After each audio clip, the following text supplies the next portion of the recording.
Babu ibahati ma yusta'anu bihi 'ala al-istiyad. Ini bab keharusan menggunakan sesuatu yang boleh digunakan untuk berburu dan untuk menghadapi musuh. Wa karahatil khadh, dan larangan al-khadh, yakni menjentik, jentik anak batu. Letak anak batu sini, begitu, ataupun begitu, ataupun begitu, itu khadh. Jadi ini bab boleh kita bermain, kita berlatih, kita menggunakan alat-alat yang boleh kita buat berburu dengannya, dan boleh menghadapi musuh. Dan larangan untuk menggunakan anak batu yang dijentik dengan jari. Itu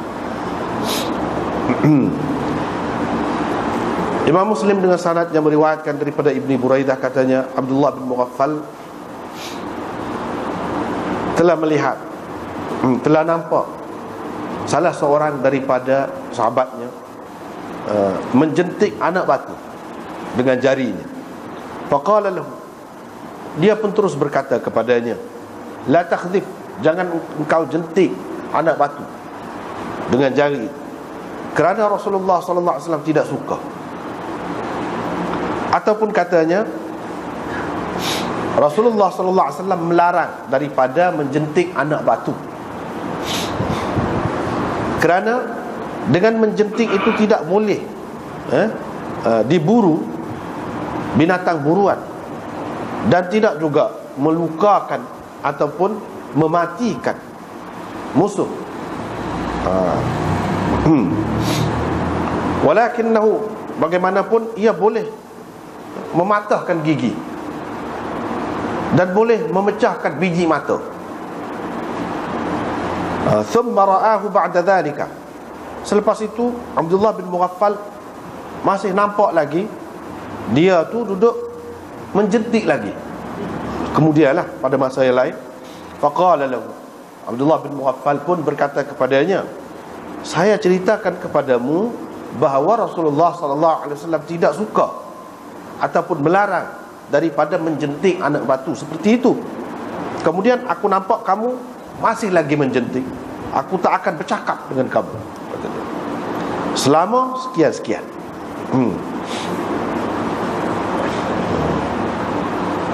Dengan sanad satu lagi itu sepatu juga dari segi makna dia, walaupun lafaz tidak sama, sebab dia kata nahwahu.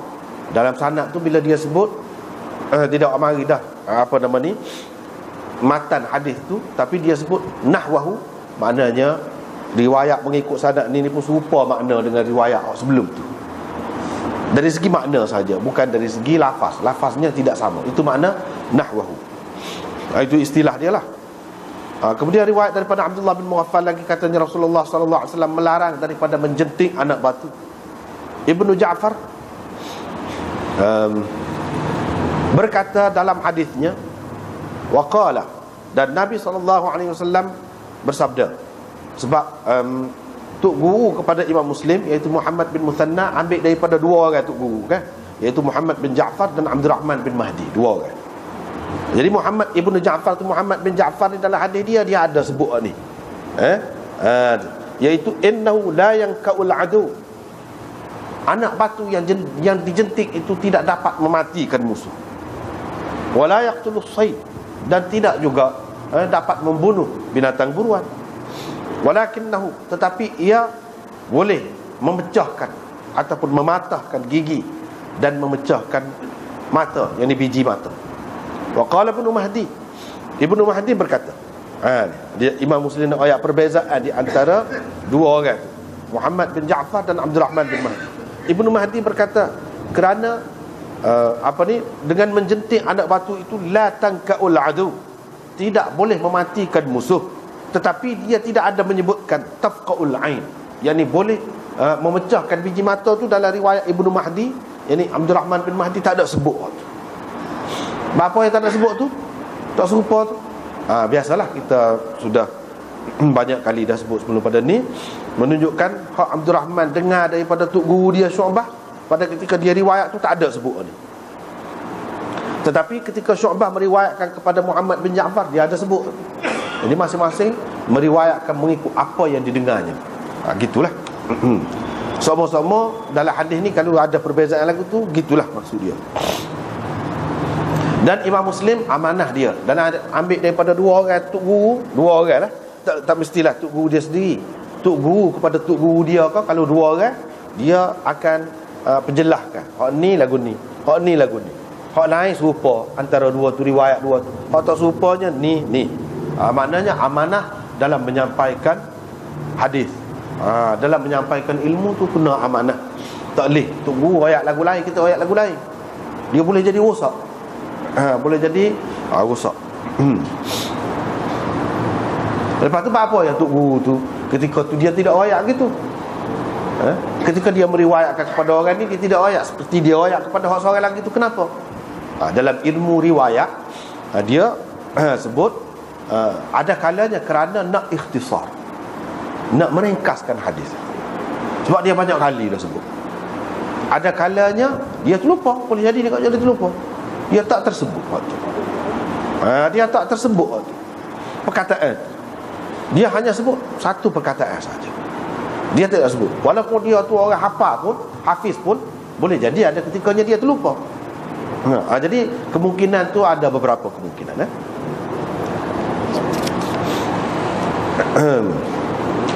Dengan sanadnya Imam Muslim meriwayatkan daripada Abdullah, daripada Sa'id bin Jubair, bahawa ada seorang kerabat lah, anak beranak, Abdullah bin Mughaffal menjentik anak batu. Qala, perawi berkata, Abdullah bin Mughaffal pun larilah dia. Dan dia kata Rasulullah sallallahu alaihi wasallam bersabda, Rasulullah sallallahu alaihi wasallam melarang daripada menjentik anak batu macam tu. Dan Rasulullah bersabda, kerana dengan menjentik anak batu seperti itu tidak dapat menangkap binatang buruan, dan tidak juga dapat mematikan musuh, tetapi ia hanya boleh mematahkan gigi dan memecahkan biji mata. Qala fa'ada, perawi berkata, kerabat dia tu, anak beranak dia tu, masih lagi lepas pada tu mengulangi lagi perbuatan. Faqala, Abdullah bin Mughaffal pun kata, saya cerita kepada engkau bahawa Rasulullah sallallahu alaihi wasallam melarang daripadanya, tetapi engkau sebaliknya masih lagi duduk menjentik ni. Aku tidak akan bercakap dengan engkau sampai bila-bila. Dia kata. Lepas tu dengan sanad satu lagi, nahwahu, supatu juga.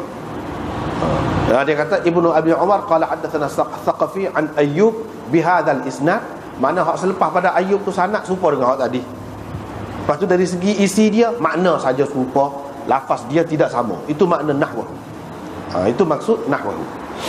Sebab tu kadang-kadang kalau orang tidak mengaji molek, dia tak faham tu apa makna sanad ini. Sanad mana? Sanad sebelum pada ni. Sekat ni hak bawah ni beza, tapi hak alih atas serupa dengan hak tadi. Sanad alih atas. Lepas tu dia sebut nahwahu. Itu ringkas lah tu. Ringkas. Ini bab perintah supaya melakukan ihsan. Perintah supaya mengelokkan sembelihan dan pembunuhan. Bab perintah menajamkan mata pisau. Dengan sanadnya Imam Muslim meriwayatkan daripada Shaddad bin Aus, katanya dua perkara yang saya ingat daripada Rasulullah sallallahu alaihi wasallam. Baginda bersabda, sesungguhnya Allah telah menentukan, mewajibkan, menetapkan kasihan belas ada pada segala perkara, pada segala benda. Oleh itu, apabila kamu membunuh, maka kamu bunuhlah dengan cara yang baik. Dan apabila kamu menyembelih, maka kamu sembelihlah dengan cara yang baik. Wal yuhidda ahadukum, dan hendaklah seseorang daripada kamu menajamkan mata pisaunya supaya merehatkan, menenangkan binatang yang disembelihnya. Dengan beberapa sanad itu Imam Muslim mari, lepas tu dia banyak takwil sanad. Ini sanadnya berbeza tapi benda sama. Ini di antara keistimewaan hadis Muslim, berbeza daripada kitab lain. Dia mari banyak sanad hadis, dan sanad-sanad itu tinggi kedudukannya. Tidak seperti kitab-kitab lain, tinggi kedudukan. Benda yang sama, hadisnya tak ada. Tengok mari. Dia kata dengan isnad hadis Ibnu Ulayyah ali atas tu, wa makna hadithi, dan makna hadisnya walaupun lafaz dia berbeza, semua ni membawa cerita yang sama. Itu yang dia nak. Babun nahi an sabril bahaim. Ini bab larangan menjadikan binatang sebagai sasaran, sebagai sasaran dalam latihan memanah, menembak dan sebagainya. Larangan daripada sabril bahaim, yakni menahan kita kata mengurung, mengikat binatang, kemudian dijadikannya sebagai sasaran. Itu dilarang. Dengan sanadnya Imam Muslim meriwayatkan daripada Hisham bin Zaid bin Anas bin Malik. Dia berkata, saya telah masuk bersama dengan datuk saya, yakni Anas bin Malik, ke perumahan Hakam bin Ayyub. Tiba-tiba didapatinya ada sekumpulan orang telah menjadikan seekor ayam sebagai sasaran mereka dalam permainan memanah mereka. Gitulah. Yarmunaha, mereka duduk panah ayam. Qala, perawi berkata, yakni cucu kepada Anas itulah. Anas pun berkata, Rasulullah sallallahu alaihi wasallam telah melarang daripada binatang-binatang itu diikat lalu dijadikannya sebagai sasaran. Gitu.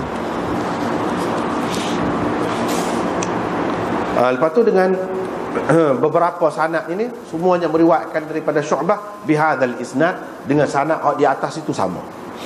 Lepas tu riwayat daripada Ibnu Abbas bahawa Nabi sallallahu alaihi wasallam bersabda, jangan kamu jadikan sesuatu yang mempunyai roh sebagai sasaran kamu. Jangan.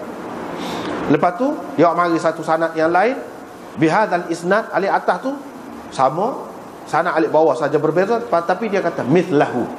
Mithlahu tu maknanya lafaznya pun sama juga. Lafaz hadis tu pun sama. Bukan makna dia saja sama, tapi lafaz pun sama. Jadi itu dia nak ayat.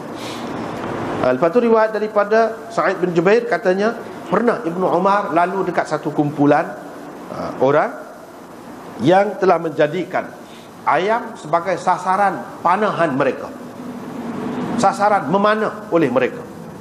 Falamma ra'au Ibnu Umar, bila mereka nampak Ibnu Umar, mereka pun berselerak lari, meninggalkan ayam itu, lari. Ibnu Umar pun kata, siapa dia buat begini? Siapa yang buat kerja ni? Sesungguhnya Rasulullah sallallahu alaihi wasallam telah melaknat orang yang buat kerja macam ni. Riwayat daripada Sa'id bin Jubair, katanya pernah Ibnu Umar lalu dekat beberapa anak muda Quraisy yang mereka yang telah menjadikan burung sebagai sasaran memanah mereka. Wa qad ja'alu li sahib at-tayr kull khati'atin min nablihim, dan mereka sudah menentukan, mereka menentukan untuk tuan punya burung itu bayaran tertentu untuk setiap kesilapan memanah. Mana kalau tak kena, bayar kepada tuan dia. Kalau tak tepat, tak kena, kena bayar kepada tuan dia. Gitu. Mereka telah menentukan untuk tuan punya burung itu bayaran kerana tidak menepati sasaran. Anak panah mereka. Falamma ra'au Ibnu Umar, bila mereka nampak Ibnu Umar, mereka pun berselerak, lari. Ibnu Umar pun kata, siapa yang buat kerja ni? Allah melaknat orang yang buat kerja seperti ini. Sesungguhnya Rasulullah sallallahu alaihi wasallam telah melaknat orang yang menjadikan sesuatu yang mempunyai ruh sebagai sasarannya. dengan sanadnya, beberapa sanad tu Imam Muslim meriwayatkan daripada Abu Zubair, beliau telah mendengar Jabir bin Abdullah berkata, Rasulullah sallallahu alaihi wasallam telah melarang daripada dibunuh mana-mana binatang sabran, dalam keadaan terikat ataupun ditahan, dikurung, begitu. Itulah beberapa bab dan hadis di dalam bab. Ini bab mula-mula malam ni, iaitu keharusan kita menggunakan sesuatu yang boleh, yang ada faedah lah untuk kita berburu. Mana kita berlatih dengan benda tu, anak panah ke, senapan ke, atau lain-lain lagi lah yang boleh kita buat buru. Jadi kita berlatih tu boleh, harus. Dan sesuatu yang boleh digunakan untuk menghadapi musuh, itu boleh. Wa karahatil khadf, dan larangan menjentik. Maknanya di sini dalam hadis-hadis ni nak ceritanya, orang Islam ini dianjurkan supaya kalau nak berlatih, nak belajar, nak bersukan, ada faedah. Ada faedah. Jangan tak ada faedah. Tak boleh kau haram, kau tak ada faedah. Boleh, tapi lagu tu lah. Paling tinggi boleh gitu je lah. Nak kata sunat kau boleh pala kau tak. Paling tinggi boleh, harus saja. Kita kena belajar. Kalau nak keluar peluh kau, nak kemahiran pun yang boleh membantu kita dalam menghadapi musuh, ataupun sekurang-kurangnya untuk mendapat binatang buru. Ada faedah lah, maksudnya ada faedah. Jangan buat tak ada faedah. Nabi SAW dia bersukan juga. Dia pun berlomba juga. Nabi sendiri pun pernah berlomba, naik kuda, naik unta, dia berlomba. Hak tu ada faedah. Dia suruh belajar berenang, dia suruh main guna tali, melompat apa semua tu, semua dia suruh. Tetapi sukan hak sekarang ni lagu lain. Kita terpengaruh dengan budaya asing. Budaya asing hak tak ada faedah. Cuma kalau nak ada faedah pun peluh gitu je lah. Peluh. Enggak peluh ni vacuum dalam rumah tu pun peluh, kena kira. Kalau semata-mata nak peluh, cuci lagi rumah. Kalau nak kira nak peluh, nyaku pun peluh, boleh lagi. Ubi kau kita kata, bila tanam tu ada faedah juga. Ni mana tak ada faedah. Bahkan kerajaan membelanjakan, pengaruh dengan orang asing berjuta-juta. Kalau PT tu buat untuk kebaikan masyarakat pun ada baik juga. Tapi tak boleh lah. Masyarakat tak sokong selalu, tak pakah selalu, tak kira parti mana pun. Kalau tak buat benda lagu sana. Pasal apa? Masyarakat tu tak cerdik lagi. Dia tak masuk molek ajaran Nabi SAW. Kalau masuk molek dia tak akan suka. Katakanlah orang yang tu pandai main bowling, main bowling, dengan cara lontar dia tu kan, pergerakan dia tu kita tengok lagu tu. Kalau dia pandai setara mana, kalau orang lemah, dia boleh tolong? Tak boleh. Kalau belajar berenang ada faedah juga, boleh tolong orang. Tu ada faedah. Belajar silat kau, taekwondo kau, apa kau, ada faedah. Ni kan, kalau main bola, tubuh tu jadi sasa. Buat latihan jangan kira lah. Tapi kemudian reti hak tu kan. Pasal apa? Ada tawaran kan? Ada tawaran. Terutamanya jadi kemudian pemain import ke gapo, kalau bisa tak? Boleh piti banyak lah. Itu budaya lain. Budaya lain. Sepatutnya kita orang Islam tidak terpengaruh dengan hak tu. Tapi bila kita ni ada jiwa hamba, jadi hak orang tu molek belakang. Hak kita tak ada. Hak kita tak ada. Sepatutnya kita memajukan dari segi lain lah. Pitih tu kalau nak berhabis pun, tapi tidak gitu. Pitih habis berapa banyak situ. Hak naknya gini, misalnya menembak, memanah, main kuda. Kalau sekarang ni berlomba kereta, kalau kita kata berlomba ni berlomba mak rempit jadi tak ada faedah. Mati saja. Cuba kalau berlomba tu pakai dengan pakaian dia yang cukup, dah ada faedah. Untuk apa? Barulah munasabah sesuai dengan hak Nabi SAW ajar. Bukan nak suruh terikat dengan kuda ke dengan apa, tidak. Cuma jenis tu, jenis sukan tu, jenis mana. Kalau kita perhati sini memang gitu. Sebab ni dia letak bab ni selepas daripada bab perang ni. Jadi hak ni ada kena mengena lagi ni dengan perang. Begitu juga nak buru. Biar ada faedah. Jangan duduk main hak tak ada faedah. Hak tak ada faedah ni supaya ni lah jetik.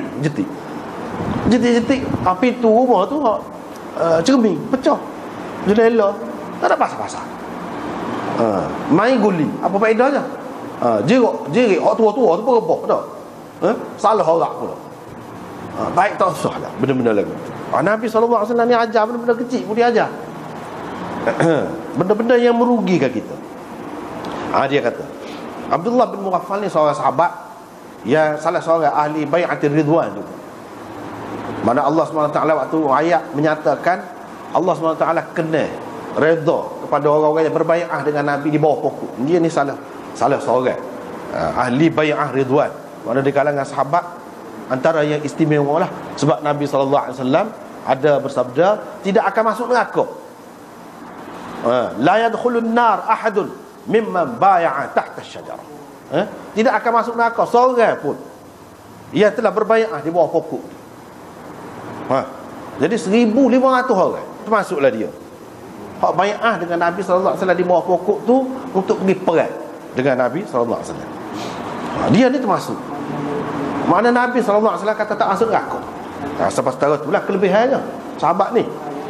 Kalau kita tengok sahabat-sahabat ni, tengok lagu mana peribadi dia. Hak dia terima daripada Nabi SAW, dia pegang teguh, dia pegang kemah. Hak itulah mana orang masuk ajaran Nabi yang betul, dia akan jadi pegang kemah lah. Dia tengok salah seorang sahabat dia duduk jetik-jetik gitu. Dia pun kata jangan.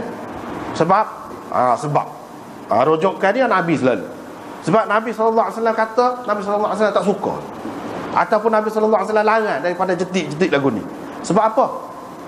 Nak kita guna kemahiran tu untuk buru binatang pun tak boleh. Dan nak kata mati musuh dengan sebab tu pun tak juga. Jadi kerja sia-sia. Kerja sia-sia. Daripada situlah kita faham hak lain-lain pun dalam bentuk sukan ke apa, hak sia-sia tak ada guna. Nabi tidak suka. Nabi larang. Bahkan kalau ada mudarat pula, lagilah. Tetapi hak adanya kau dia patah gigi ada, boleh pecah biji mata pun boleh ada, boleh juga kalau kuat. Jadi hak ni apa kena mengena dengan musuh? Kita sendiri yang rugi. Cermin rumah kita yang pecah. Tak ada kena mengena dengan musuh. Nabi SAW ajar janganlah kita buat sesuatu yang merugikan kita sendiri. Lepas pada tu Abdullah bin Mughaffal ni tengok orang tadi, anak-anak keluarga dia ataupun sahabat dia, dia tengok pula. Dia kata aku rayak tu kan, Nabi SAW tak suka, Nabi SAW larang duk jetik anak batu lagu tu. Ni duk jetik lagi, aku tak sekecek. Dalam riwayat satu ni kaza wa kaza ni mana sekian-sekian lama. Dalam riwayat soal lagi dia kata tak sekecek seumur. Tak sekecek seumur. Sedangkan Nabi SAW larang kan, tak boleh tak kecek dengan orang Islam ni lebih daripada 3 hari. Dosa besar. Macam mana pula sahabat ni ahli bai'atul ridwan ini zahirnya nampak dia langgar hak tu? Tidak. Hak kata tak boleh tak kecek ni kalau orang tu tak ada apa-apa kesalahan. Orang tu molek, kita tak kecek dengan dia. Kita perlu pun kita tidak kecek dengan dia. Kalau tak kecek tu kerana tidak perlu, tak apa, hak tu cerita lain. Ni jumpa pun tak kecek jadi masai muka lah. Lagu tu tak boleh. Kalau dia tu melakukan kesilapan, melanggar sunnah, ni hak Imam Nawawi sebut. Kita tengok sini. Wa hadithuka anna Rasulullah sallallahu alaihi wasallam naha 'anil khadh. Aku royak kamu. Nabi sallallahu alaihi wasallam larang daripada menjentik anak batu lagu tu. Lepas tu mu jentik lagi. Aku tak boleh kecek denganmu sampai bila-bila, kata dia. Sampai bila-bila. Fihi, Imam Nawawi buat kesimpulan. Dalam hadis ni ada pengajaran apa? Hijran ahlil bid'ah wal fusuq wa munabidis sunnah ma'al ilmi. Dalam hadis ini ada pengajaran kita tidak bercakap dengan ahli bid'ah, tak apa. Begitu juga dengan orang yang melakukan kefasikan. Begitu juga dengan orang yang menolak sunnah. Dalam keadaan dia sedar ini sunnah, dia tolak. Kalau kita tak kecek pun tak apa. Itu dia. Padahal asalnya tak boleh tak kecek dengan orang Islam ni. Mana dalam hadis ada sebutkan la yahillu li rajulin an yahjura akhahu fawqa thalath. Tak boleh seseorang tu makna tak kecek dengan saudara dia lebih daripada 3 hari. Tak boleh. Dalam keadaan dia berjumpa, dia tak ada apa-apa masalah lah. Kalau lah dia tu tak ada kerja apa, tak berjumpa sebulan, setahun pun tak apa, tak kecek. Ni 3 hari kerana benci lah, benci. Itu tak boleh. Nabi SAW kata tak halal. Tak halal makna haram, dosa lah. Tapi kalau begini tak apa. Tapi syaratnya orang tu dia tahu ini sunnah. Tak saya tunggu juga. Tadi orang dah kan, misal Nabi SAW kata gini, dia buat semacam. Mana boleh. Wa annahu yajuzu hijranuhu daiman. Itu Imam Nawawi kata. Boleh kita tidak bercakap dengan dia sampai bila-bila. Boleh. Kalau selagi dia tidak berhenti. Dan larangan daripada larangan daripada tidak bercakap lebih daripada 3 hari itu untuk orang yang tidak bercakap kerana mengikut hawa nafsu dan untuk kepentingan dunia. Adapun ahlul bid'ah dan orang-orang seumpama mereka, kita tidak bercakap dengan mereka semua tak apa. Tak apa. Terutamanya kepada orang-orang yang ada bahaya kalau dia duduk bergaul. Boleh jadi melarat pada dia. Terpengaruh pula. Baik tak kecek lagu tu. Kalau kecek lagi bahaya. Dia terdedah pada benda yang dia tidak boleh jawab misalnya. Boleh jadi dia tu jadi sesak pula. Baiklah tak kecek. Buktinya dia kata banyaklah dalil-dalil yang menunjukkan boleh lagu ni. Antaranya hadis Ka'ab bin Malik yang tak pergi perang sekali dengan Nabi dalam perang Tabuk tu kan. Berapa orang tu Nabi SAW tak boleh kecek. Lama. Lama. Sebulan lebih tak kecek. Bui salam pun tak jawab. Ini menunjukkan boleh dari segi agama kalau orang yang melanggar perintah agama. Hak kata tak boleh tadi kalau tak ada sebab lah yang mengikut syarat. Tak boleh lagu tu. Dan di sini kita nampak sahabat ni kalau dia pegang sesuatu dia pegang kemas. Dan dia faham molek. Dengan sebab itu ulama kita tak bantah. Dia kata aku tak sekecek sama denganmu. Ulama kita tak kata salah. Dia kata bahkan dia faham molek. Sebab orang ni royak hadis pun tak pakar lagi. Royak hadis pun tak pakar. Dengan sebab itu kalau kita tidak salah, Anas sendiri, mana kalau orang ajak pergi ngatik kau gapo Anas tak pergi. Sebab apa Nabi tak ada buat. Kalau dia nak buat, dia nak marah ikut dia. Kita royak dah hadis. Sepatutnya dia tu malu. Sebab apa? Kita sudah royak dah hadis. Kalau kita tak pergi pun tak apa. Tak ada nak melera apa. Melera apa? Tak ada nak melera. Kalau melera maknanya kita melera bid'ah. Bahkan dalam hadis walaupun dhaif ada sebut dalam Mishkat ke apa pun ada. Man waqara sahiba bid'atin faqad a'ana ala hadmil Islam. So siapa yang memuliakan ahli bid'ah berarti dia telah membantu merobohkan Islam. Kita tak sih lah. Tak sih. Jangan nak buat lah ikut. Tapi royak dah tu. Royak dah. Dan kalau dia boleh buat mari so aja hadis. Nabi pernah buat. Selalu kita buat. Selalu kita buat. Tapi tak boleh. Tak ada. Tak ada. Letih lah cari. Bui 2 tahun 4 tahun pun tak jumpa lagi. Pasal tak ada benda lagi. Sahabat ni gitu. Orang yang melanggar tak suka dengan cara Nabi setelah kita royak tak suka. Tengok gitu sekali sahabat. Kita orang langgar sunnah tak ada serah apa-apa. Betul ke kita ikut sahabat ahli sunnah wal jamaah? Kata ikut sunnah.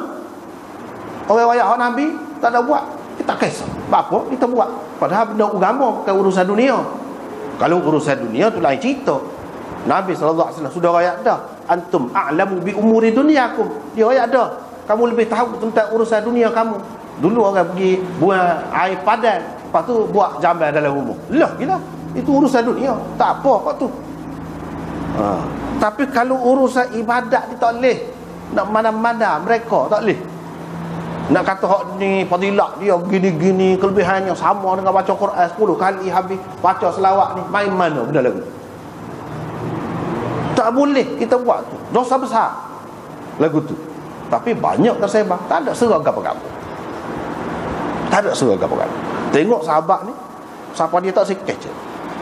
Ni Abdullah bin Mughaffal, Abdullah bin Umar, anak dia. Dia kata, aku tak sebui dah orang perempuan pergi masjid. Anak dia kata, aku nak bui. Apa ni, Ibnu Umar kata, tak apa pergi ke masjid. Dia pergi ke mana? La tamna'u ima Allah masajid Allah. Jangan larang orang perempuan pergi masjid. Anak dia kata nak larang. Anak dia kata, aku kata Nabi royak ke tu. Jadi anak dia kata tu, dia gocoh dada tak ada. Lepas tu dia tak kecek dengan anak dia tu sampai mati. Tu tengok peribadi sahabat. Dia tak kecek. Padahal benda lagu tu je. Dah ramai lagi ulama. Sayyidina Umar di antara ayah Ibnu Umar. Di antara orang yang tidak benar kan, orang perempuan pergi ke masjid. Padahalnya ada. Tapi bila royak hadis tu jangan. Situ selalu jawab, jangan lagu tu. Jangan canggah. Sebab tu Sayyidina Umar, bini dia nak menikah, dia kata syarat dia tahu dah Sayyidina Umar tak boleh pergi masjid. Syarat boleh, aku nak pergi masjid. Sebab apa? Nabi kata gini-gini. Perempuan tu kata, bini dia, hak nak jadi bini dia, yang bernama Atikah. Sayyidina Umar senyap kan. Royak hadis Nabi senyap kan. Tapi dia kata tak boleh, itu atas dasar lain. Tapi bila orang royak hadis, kena duduk dia. Tak boleh nak jawab situ selalu, tak boleh. Sebab apa? Ibnu Umar tak kecek sampai mati. Apa berat main zut. Padahal kita kata benda lagu tu kan tak boleh. Sunnah ni besar. Orang yang tidak ada kasih kepada sunnah, tidak jaga sunnah ni, dia bahaya lah tu, bahaya. Pandai ringan terhadap bid'ah, akan terancam sunnah. Pandai ringan terhadap syirik, akan terancam tauhid, la ilaha illallah. Pandai ringan terhadap bid'ah, akan terancam Muhammadur Rasulullah. Tu benda kena faham. Ramai orang kita tak faham. Dia duduk mengucap. Apa makna mengucap? Jadi kalau kita faham hak ni, banyaklah contoh. Banyak contoh. Imam Abu Yusuf misalnya, dia kata dia makan dalam talan ramai-ramai. Dia pun ada labu dalam talan. Dia pun cari-cari, aku suka kata labu ni sebab Nabi SAW pun suka makan labu kata. Dia pun cari. Ada seorang budak tu kata, aku tak suka. Dia pun cabut pedang dia. Budak ni masa tak erti. Padahal dia tidak akan bunuh, tapi nak royak marah tu, pedang tu dia cabut. Dia tidak akan bunuh, itu bukan boleh bunuh dengan sebab tu. Tapi bila royak sunnah, dia kata aku suka ni sebab Nabi suka. Tak boleh nak canggah. Tak boleh nak canggah. Dengan sebab itu kita tak boleh kata aku tak suka serban, walaupun kita tak pakai, tak boleh sebab Nabi pakai. Tak caralah sunnah lagu mana, tak secaralah tu. Kita sudah bagi dah kan, tasyri'iyah, ghairu tasyri'iyah, ittiba' suri, ittiba' hakiki. Tapi tak boleh bila orang ayat Nabi pakai serban. Ya, betul. Cuma dari segi fiqh, dari segi ilmu kita bicara. Tapi nak kata tak molek, nak kata gitu tak boleh. Jangan main-main. Jubah kau kita kata. Tapi secara peribadi, anda sendiri tidak kata benda mesti benda tu tidak termasuk dalam sunnah tasyri'iyah ke apa. Tapi bila orang kata gitu, kita jangan buis lah. Kalau gitu jangan. Itu adab kita dengan Nabi. Adab kita dengan Nabi. Dia kena ada lagu tu. Cuma kita faham lagu lain. Dan dalam suasana sekarang ni Islam ni berkembang semua gini kita kata. Tapi nak kata hak ni tak molek, tak boleh. Nak buat ngani, tak boleh. Tak boleh. Janggut kalau kita kata janggut. Misalnya kita nak main, tak boleh. Sebab Nabi tak pernah ada dalam hadis mana-mana pun cukup walaupun sekali janggut. Tak pernah. Kita tak kata wajib, tak apalah. Subhanallah, tak apa. Kita pun kata begitu juga. Tapi jangan kata lagu tu, jangan buat nganyi. Sebab kalau sampai ke peringkat buat nganyi tu, walaupun hak sunnah bukan wajib pun, boleh jadi rosak akidah tu. Tak boleh buat main. Buat pandai ingat tak boleh. Gitulah.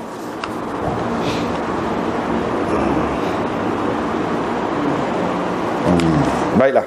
Lepas tu perintah supaya ihsan, yakni mengelokkan ihsan ataupun menyatakan kesihan belas. Bila-bila kita buat pun ada kesihan belah juga. Tu. Ni bab. Ni masih lagi bab semelih, bab gapo ni. Dia kena ada ihsan. Sebab apa dalam hadis tersebut Allah Subhanahu Wa Taala telah menentukan, telah mewajibkan pada segala benda ada kesian belah. Benda yang bernyawa lah, ada kesian belah. Semua kita tengok binatang tak ada akal tu pun, dia ada kesian belah dia. Nak jaga anak dia tu ada kadar masing-masing lah. Kalau dia tidak berdaya pun, dia akan buka sayap dia tu, cuba nak lawan ayat. Tapi musuh dia lebih besar lagi, tak ada arah lah ambil anak dia. Tapi dia tidak mudah. Tengok, dia ada kesian belah tu kepada hak kecil. Kalau tak ada pembelaan terhadap hak kecil ni lagu mana? Masih Tuhan buat berlaku, semua ada lagu tu. Binatang pun ada lagu tu, nak jaga anak dia. Semua ada. Apatah lagi manusia yang mempunyai akal dan hati nurani ni, lebih-lebih lagi lah sepatutnya. Tetapi oleh kerana Allah SWT menghalalkan kepada kita binatang-binatang ni untuk dimakan, dan ada cara untuk makan dia tu, tak boleh makan gitu selalu. Dan cara tu pun untuk menyatakan kesian belah jugalah. Ya, sebelah untuk menyatakan kesian belah dah tu. Boleh, tapi tak boleh cekik, tak boleh repih tekak, tak boleh buat lagu-lagu lain. Tetapi kena sebelah. Sebelah tu ialah tanda kita kesian belah. Tuhan ajar lagu tu, Nabi ajar lagu tu, iaitu suruh sembelih. Dengan cara lagu tu bermakna kita telah bersimpati, kesian dah kepada dia. Tak dapat tidak, kena mati. Kalau nak makan mana-mana pun. Tapi cara hak sebelah tu adalah cara yang terbaik untuk mematikan. Apabila kamu membunuh, kamu bunuhlah dengan baik, dengan qitlah, dengan cara yang baik. Bila kamu sembelih dengan cara yang baik, lagu mana? Dengan menajamkan pisau. Jangan duduk lama gitu. Dia sekali rak gitu. Sebab tu dia tak boleh akak, tak boleh main-main. Keras sudah selesai. Dan sebab apa? Sebab rasa dia sakit kau gapo kau, dia berkait dengan otak. Bila putus orang tu dia tak terasa. Itu kesian belah tu. Selain daripada tu keluar darah-darah tu, hak tidak molek daripada tubuh tu melalui darah dia keluar. Jadi tidak meninggalkan kesan yang tidak baik kepada kita. Itu dari segi hikmah tu. Dari segi asid-asid yang tidak baik yang ada dalam darah tu tidak masuk dalam tubuh kita. Dengan cara apa? Dengan cara sembelih tadi. Selain daripada tu dia merehatkan binatang. Mana dalam masa sekejap. Kalau tidak dia kejutan tu kuat, masuk dalam otak dia. Jadi sakit benar lah. Sakit benar. Dengan sebab itu dia tidak ubui dengan cara lain, dengan cara sembelih dia boleh. Jadi katakan kalau tidak sembelih tak boleh, kecuali kalau binatang hak liar lah, macam kita sudah bincang sebelum pada ni, itu lain cerita lah. Kalau hak boleh sembelih, gitu cara. Bila kamu membunuh, kamu bunuhlah dengan cara yang baik. Bukan makna nak ajar orang bunuh orang, tak. Tapi kalau orang tu kena hukum yang bunuh, kita nak bunuh lagu mana? Tak boleh kita menyeksa dia. Menyeksa dia tak boleh. Take api rokok kau misalnya kita kata, lepas tu cabut kuku kau, cabut bulu kau, cabut misai kau misalnya kita buat, nyaya lagu tu tak boleh. Dalam Islam tak ada penyeksaan lagu tu, tak ada. Walaupun orang tu salah pun. Dengan sebab itu dari segi undang-undang mana pun, kalau orang curi dia tak boleh pukul ke apa tu, igat. Ini cara. Sebab kalau pukul ni boleh jadi mati, boleh jadi buta, boleh jadi macam-macam. Sedangkan kalau ia pun dia kena kerak tangan. Kalau sabit cukup syarat, kena kerak tangan. Bukan nak suruh buta mata. Hak lain-lain tak, bukan nak suruh tumbuk sampai mutah, tak. Tapi dalam masyarakat ni gerai kan, beringat sikit gerai-gerai pun. Lama kan jadi kita membunuh, walaupun secara tidak sengaja, tapi membunuh juga atau mencederakan orang tu. Kena beringat. Sebab banyak berlaku dalam masyarakat kan, kena beringat. Sebab hukum sekat tu, tidak suruh lebih-lebih lagi, tak. Pasal apa? Ada ihsan dalam Islam. Ihsan tu kesian belah. Dia curi pun dia manusia. Dia manusia. Terutamanya hak tidak cerdik, ada masalah lah, kesempitan hidup. Lagilah kita tak tahu apa hal dia. Kalau dia cerdik penuh boleh, dia tak buat kerja lagi tu. Mana dia ada buah kurang. Dengan sebab itu kita kena ada simpati, kesian belah. Timbang tu ada pertimbangan, jangan hilang pertimbangan. Atas segala sesuatu, orang curi ke, orang bunuh orang ke, dia kena ada ihsan. Jangan tidak ada ihsan. Jadi lagu mana bila bunuh, maka kamu kena ihsankanlah pembunuhan itu. Molek pembunuhan.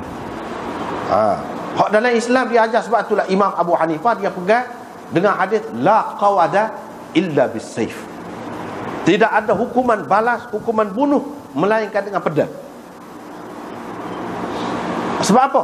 Hak Nabi SAW kata lagu tu dia ada faedah lah tu. Kalau binatang pun suruh sembelih kan, suruh sembelih, bukan suruh cara lain. Manusia pun gitu juga. Sebab dari segi kesakitan tu lebih. Kalau tidak sembelih. Tapi kalau kerak habis, putuslah. Dari satu segi nampak menakutkan. Orang-orang kafir dia kata apa, bunuh lagu tu, mengerikan, menakutkan. Dia kata apalah agama yang ganas lagu tu. Memang pun nak suruh orang takut. Kalau duduk dalam jin, tak ada siapa dia tengok pun mati je. Siapa dia nak takut? Kau tak tahu mati, siapa dia nak takut?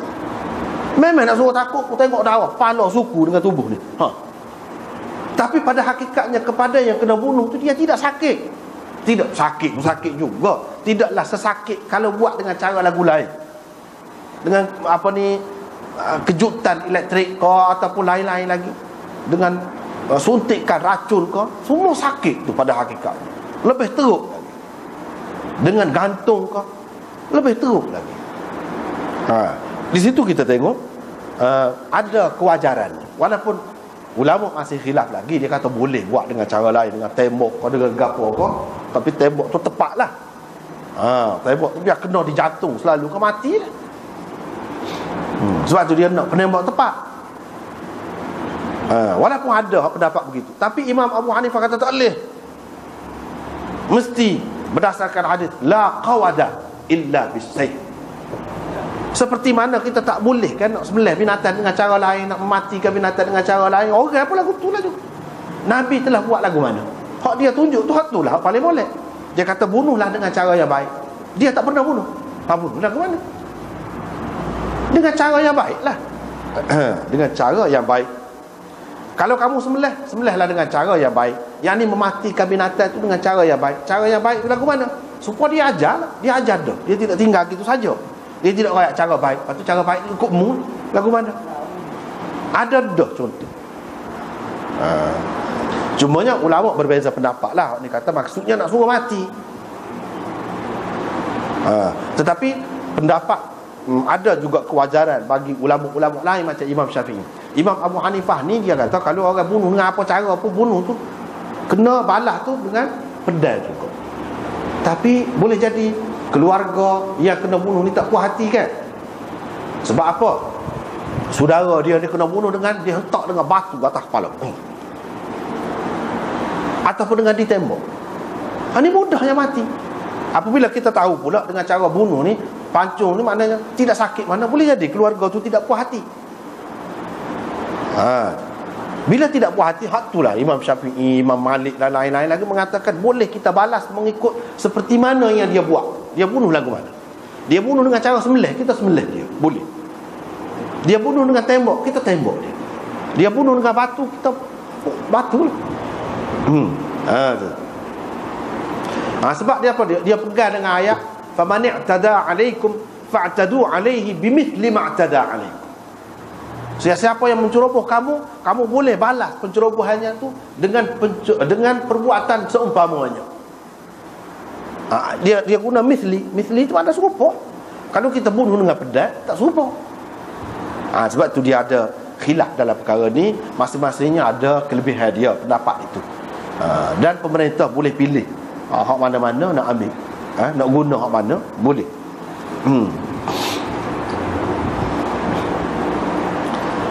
Dan Nabi SAW suruh tajamkan pisau, mata pisau. Dan dengan begitu dia merehatkan, menenangkan. Sakit tu sakit juga, tetapi tidak sesakit kalau tidak buat gitu. Dan Tuhan benarkan kita. Sebab itulah nak sembelih tu kena Islam syarat dia, baru boleh dengan kebenaran daripada Allah. Sembarangan tak boleh. Sebab apa? Ni melibatkan pembunuhan. Bunuh tu ada faedah untuk makan. Kalau tidak makan, jadi mudarat pula. Banyak ni dunia ni, binatang terlalu banyak pula. Segala tanaman lalu lintas apa susah, terganggu. Dengan sebab itu ada hikmahnya. Ada hikmahnya boleh makan binatang. Ya tak ya pun dia akan mati juga. Hakikatnya mati, sakit juga. Jadi cara yang baiknya iaitu bagi keperluan manusia, penuhi keperluan manusia, tapi dengan syarat-syaratnya. Itu yang paling baik. Babun nahyi an sabril bahaim. Ini bab larangan daripada menjadikan binatang sebagai sasaran. Mana kita nak berlatih menembak ni, gapo dia bunga pati misalnya kita kata. Duduk dalam sangkar itu, ataupun kita ikat bunga pati itu pakat tembak. Zaman dulu mak panah. Tak boleh. Nyaya tu. Sebab apa maksud kita buat gitu?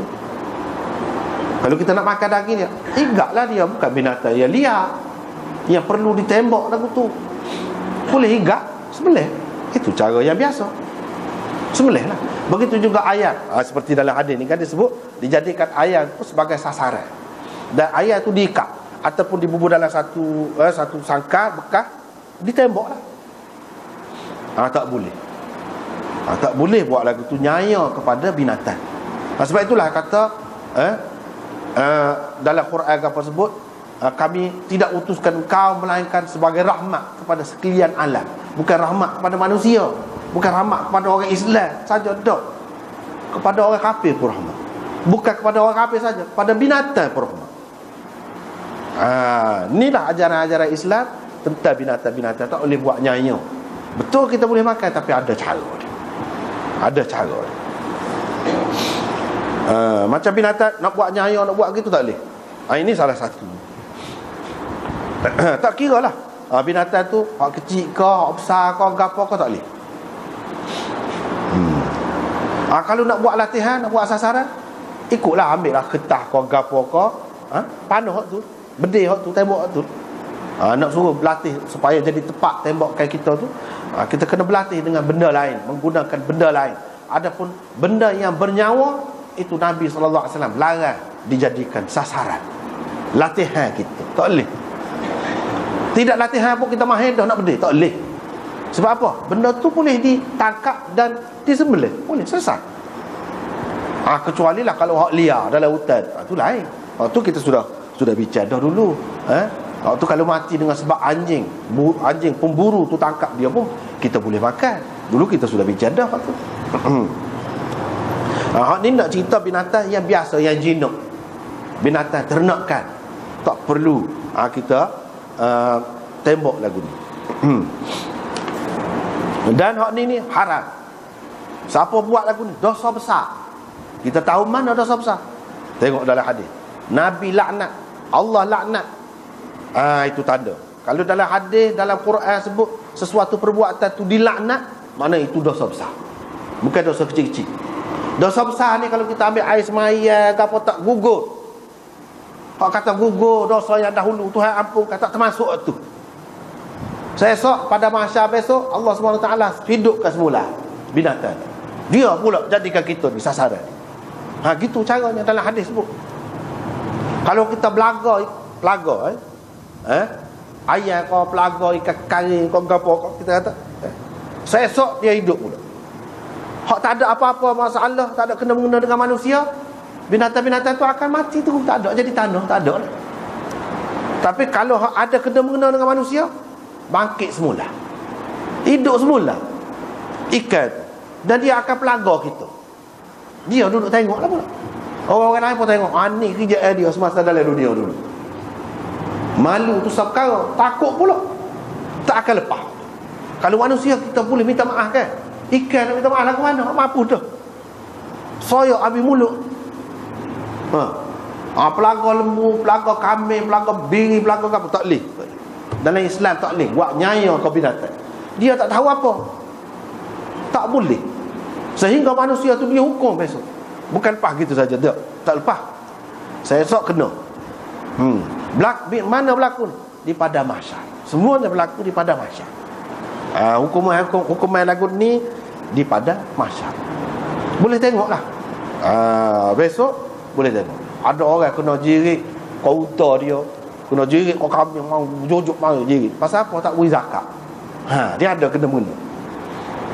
Itu dalam bentuk dia jirik. Hak ni dia akan pelaga kita. Dia akan jadikan kita sebagai sasaran. Beratlah maknanya. Kalau orang kita boleh minta maaf, kita boleh buat baik, ada maknanya kepada anak cucu dia, saudara-saudara mara dia lepas dia mati, kita pun pergi buat baik semua, beri bantuan kepada dia. Mudah-mudahan Tuhan peringnya itu ada juga harapan. Hak ni kita nak lagu mana? Nak minta maaf apa dengan anak cucu dia? Tak ada makna. Jadi berat. Ada kalanya lebih teruk, lebih susah lagi nak melepaskan diri kita daripada penganiayaan kita terhadap binatang, daripada penganiayaan kita terhadap manusia. Ni benda lagi. Tidak main-main. Dan macam-macam bentuklah lafaz Nabi SAW kata larangan dia tu, jangan kamu jadikan sesuatu yang ada ruh sebagai sasaran kamu. Betul, memang kita nak pergi perang, kita kena menembak tepat, kita kena hebat memanah, kita kena begini-begini, kita kena kuat. Tapi kita nak berlatih tu jangan guna benda-benda lagu ni. Jangan. Berlatih nak sepak, kita pergi sepak ayah, sepak patah pisau, sudahlah. Nak sepak pun, nak berlatih sepak pun kita kata ni ayah. Apa maknanya? Ayah tu setara mana sangat kita nak sepak. Tak ada pasal-pasal. Kalau kita sepak lembunya, sedok kita pula. Tak ada pasal-pasal, tak ada faedah. Baiklah kita cari benda lain. Tu cara je dia. Anjuran Nabi SAW tu molek. Memang kita kena berlatih untuk menghadapi musuh, tapi latihan kita tu dalam bentuk lagu mana? Dalam bentuk lagu saat ni lah. Benda-benda yang ada nyawa tak boleh. Walaupun binatang itu tidak boleh dimakan pun, tidak halal dimakan pun, tak boleh kita jadikan sasaran. Ini semua umum ni. Apa-apa yang ada ruh, tak cara boleh makan ke babi sekalipun tak boleh buat lagu tu. Kejadian tu tak boleh buat lagu tu. Lepas tu cerita Ibnu Umar. Tengok sahabat-sahabat, kalau kita perhati dalam hadis ni, sahabat ni nampak memang kemah tegal Nabi SAW. Dan dia menjadi contoh disegani dalam masyarakat. Budak-budak tak apa cerdik, kalau tengok dia lari, duk buat benda tak molek. Ni Ibnu Umar. Bila dia tahu siapa dia buat kerja lagu ni, kata dia, Rasulullah laknat orang buat kerja lagu ni. Apa lagi ada pula tahu-tahu pula dah. Tahu-tahu pula. Kalau tak kena, kita bayar kepada tuan dia tu. Misalnya 10 riyal. Jadi waktu pun nak tak apalah, berilah, letaklah ayah dia. Sebab apa? Kalau tak kena, boleh ke dia 10 riyal, banyak dah. Jangan fikir untung lagu tu. Siapa buat nyaya kepada binatang, tak boleh. Tak boleh lagu tu. Kalau kena, tak apa, tak kena bayar. Kalau tak kena, tak tepat, kena bayar 10 riyal. Jadi sedekah ayah tu 10 riyal lah, kita kata. Ni dia boleh 100 riyal. Pasal apa? Ramah hak tak tepat. Tembok tu tak tepat, jadi boleh menego pula situ. Main pula, dia tak bui. Perbuatan tu saja, kalau tak ada apa-apa pun tak boleh dah. Apa lagi mengaut keuntungan pula daripada perbuatan yang salah tu, lagilah menambahkan dosa lagi. Lepas tu hadis tu lebih kurang sama aja.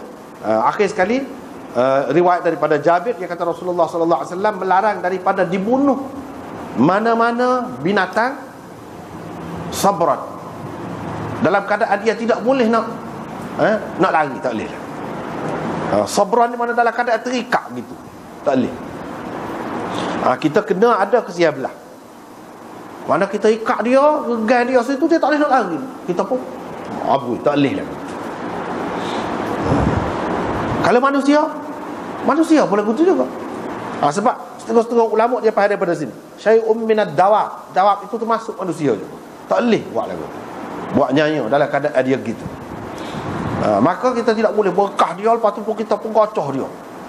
Gocoh dia. Ni tangan ni ikat dia di kursi, kaki pun ikat juga. Lepas tu kita pakat gocoh dia. Tak boleh lah. Apalagi kalau sampai mati dengan maksud bunuh dia lagu, tak boleh lah. Tapi kalau takut dia gelepar dia gitu gini, dan terhalang daripada pelaksanaan hukum tu boleh. Tapi buat sementara, setelah kena lepas. Begitulah yang kita lakukan dalam amalan sembelih kan. Bila sembelih, masa nak sembelih tu ikat juga, kalau tidak gelepar kuat, nak pegang ke mana? Bila sembelih, lepas sembelih tu sudah tu buka. Tu makna beri dia rehat, biar dia boleh gelepar, melepaskan kesakitan dia tu, melepaskan perasaan dia. Gitu caranya. Begitu juga termasuk dalam adabnya, kita jangan tunjuk pisang pada binatang. Jangan tunjuk. Jangan sembelih depan binatang yang lain. Jangan. Itu termasuk dalam adab. Boleh pahala binatang tu dimakan kalau aku buat lagu tu, tapi termasuk dalam adab, ihsan juga. Dengan sebab itu orang hak sembelih tu kan, dalam gua ayat ambil tak boleh. Kalau boleh letak di tempat lain, suku gitu. Jangan beri dia nampak darah pun. Sebab apa? Binatang-binatang pun walaupun dia tidak ada akal pun dia reti juga, dia jadi liar bila dia tengok gitu. Sebab apa? Dia satu macam tu ada tu, semula jadi Tuhan buat. Dia macam nak lari, liar, backing jadi gitu. Kalau dia bau darah, semula jadi, setakat tu sekadar tu ada dengan dia. Hak tu pun kita kena melera. Jangan tak melera. Oleh kerana dia ada juga sikit sebanyak, hak tu pun kita kena melera.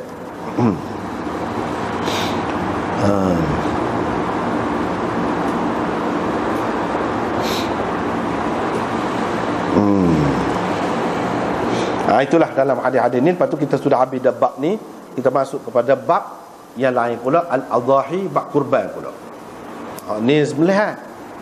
Sembelihan hak tidak kurban biasalah. Hak ni bab kurban pula. Jadi kita sekat itulah. Wallahu a'lam.